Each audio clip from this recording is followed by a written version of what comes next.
Hello दोस्तों, कैसे हैं आप लोग। उम्मीद करते हैं अच्छे होंगे। आपके अपने यूट्यूब चैनल द मैथ्स मंत्रा पर आप लोग का स्वागत है। और जैसा कि बताया गया था कि मेरे यहाँ जो जनरल कंपटीशन का ऑफलाइन पढ़ाई शुरू हो गया है 11 मार्च से, जो आज 6 बजे से है। तो स्टार्ट करते हैं। ऐसे कल से सिलेबस वाइज स्टार्ट होगा। आज बच्चों जो जो बच्चे आए हैं या सीटेट का जो क्वेश्चन डाउट है वो करा देते हैं उसके उनके अनुसार। और कल से 12 मार्च, कल से आप लोग का जो है 6 से 7 में बैच चलेगा। जो भी बच्चे इंटरेस्टेड होंगे, जनरल कंपटीशन का तैयारी करना चाहते हैं, जैसे एसएससी, बैंकिंग, रेलवे और सीटेट का एग्जाम हो गया, सीटेट का एग्जाम भी हो गया, या टीचर का भी एग्जाम, कोई भी जिसमें मैथ आता है एग्जाम में, रीजनिंग आता है, इसी से संबंधित पढ़ना चाहते हैं तो आप कांटेक्ट कर सकते हैं। ऐसे मेरा वीडियो यूट्यूब पर डाला हुआ है, वहाँ पे नंबर प्रोवाइड किया गया है। ऐसे नंबर फिर से हम बता देते हैं, 9708864710। इस नंबर पर कांटेक्ट कर सकते हैं। आपका जो है एड्रेस है डेरपुरा चौक के पास, 9708844710, ये नंबर है। और एड्रेस हो गया डेरपुरा चौक के पास। आप मोबाइल नंबर पे कॉल करिएगा, हम बता देंगे आपको कि कहाँ आना है। चलिए तो स्टार्ट करते हैं। क्वेश्चन ये सीटेट का पूछा हुआ क्वेश्चन है। किसी समलंब की दोनों समांतर भुजाओं के बीच की दूरी 8 सेंटीमीटर है। यदि इस समलंब का परिमाप 52 सेंटीमीटर है तथा इसके प्रत्येक असमांतर भुजा की लंबाई 10 सेंटीमीटर है, तो इस समलंब का क्षेत्रफल होगा। ये सीटेट का पूछा हुआ क्वेश्चन है। जो री एग्जाम हुआ है उसका क्वेश्चन है, जो कैंसिल हो गया था वो। अब जो है हम लोग जानेंगे सबसे पहले कि समलंब चतुर्भुज क्या होता है, और उसके बाद यहाँ पे जो समलंब का क्षेत्रफल निकालना है तो समलंब का क्षेत्रफल का फॉर्मूला जानेंगे, समलंब जानेंगे। तो समलंब चतुर्भुज जो होता है वैसा चतुर्भुज जिसमें एक भुजा का युग्म समांतर होता है। जैसे अगर मान लीजिए ये अगर समलंब चतुर्भुज है जिसमें भुजा का एक युग्म, भुजा का जो होता है एक जोड़ा समांतर होता है, यानी कि ये ए बी और सी डी एक दूसरे को समांतर हो, ए बी समांतर डी सी, वैसा चतुर्भुज। फिर से याद ध्यान में बैठा लीजिए, समलंब चतुर्भुज वैसा चतुर्भुज जिसमें भुजा का एक युग्म समांतर हो, यानी कि ए बी समांतर डी सी।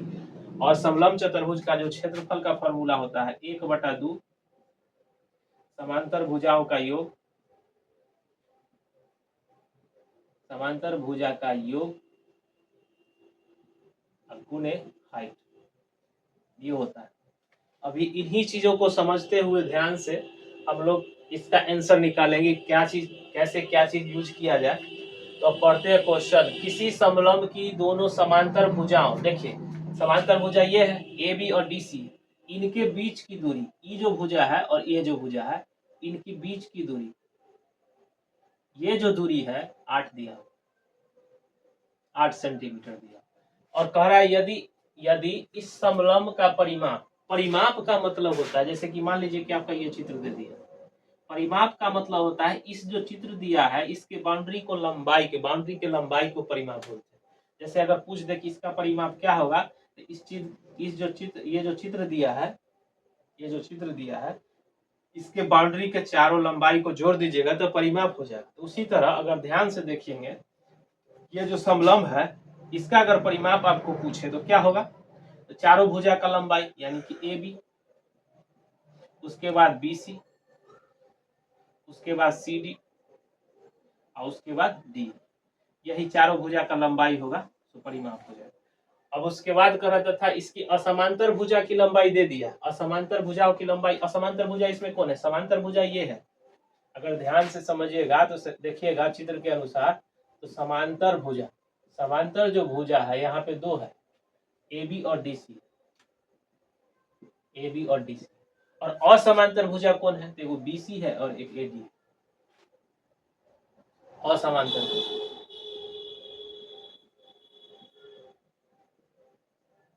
ए डी और बी सी। तो अब जो बोल रहा है, पहले तो परिमाप बोल रहा है, यानी कि चारों भुजा का लंबाई कितना है, 52, A B plus B C और प्लस सी डी और प्लस डी का लेंथ कितना है 52। अब उसमें कह रहा है कि इसके प्रत्येक असमांतर भुजा की लंबाई, यानी कि प्रत्येक असमांतर भुजा का मतलब समझिएगा, यानी कि ये भी होगा 10, प्रत्येक मतलब प्रत्येक भुजा का बात बोला है, ये होगा 10 तो ये होगा 10। अगर इन दोनों को जोड़िएगा, AD और प्लस BC को जोड़िएगा तो प्रत्येक बोला है तो यहो 10 होगा, यहो 10 होगा, दोनों के जोड़ का कितना होगा 20। यहाँ पे हम डाल देंगे AD और BC का वैल्यू 10-10 दिया हुआ है, यहाँ पे डाल सकते AB और DC का वैल्यू नहीं दिया, इसका वैल्यू नहीं दिया तो इसको साइड में कर देते हैं। AB और CD का वैल्यू नहीं दिया। BC का वैल्यू कितना दिया, प्रत्येक असमांतर भुजा का लंबाई 10, यानी कि BC का लेंथ कितना हो जाएगा 10, और AD का लेंथ, DA का लेंथ भी कितना होगा 10, बराबर कितना 52। तो AB प्लस CD बराबर हो जाएगा 52 और माइनस 20, यानी कि AB प्लस CD बराबर हो जाएगा 32। यानी कि ये जो लेंथ आया, ध्यान से देखिएगा, तो ये समांतर भुजाओं की लंबाइयों का योग ही है जो निकालना है हमको।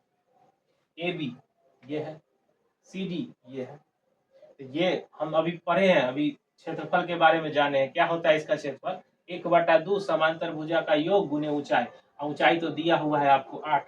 अगर इसका क्षेत्रफल निकालना है, समलंब का क्षेत्रफल नीचे दिखाई दे रहा हो, समलंब का क्षेत्रफल, समलंब का अगर क्षेत्रफल निकालना है तो क्या हो जाएगा, इस समलंब का तो 1/2 समांतर भुजाओं का योग, तो समांतर भुजा क्या है AB और DC, AB plus DC into height, तो हाइट यहाँ पर ये हाइट के ऊपर भी हाइट ही लिखिए, 1/2 समांतर भुजाओं का योग कितना है 32, हाइट कितना दिया 8, तो कट जाएगा 2 से कितना बार में 4 बार, 32 × 128, अब यह है तो सेंटीमीटर स्क्वायर।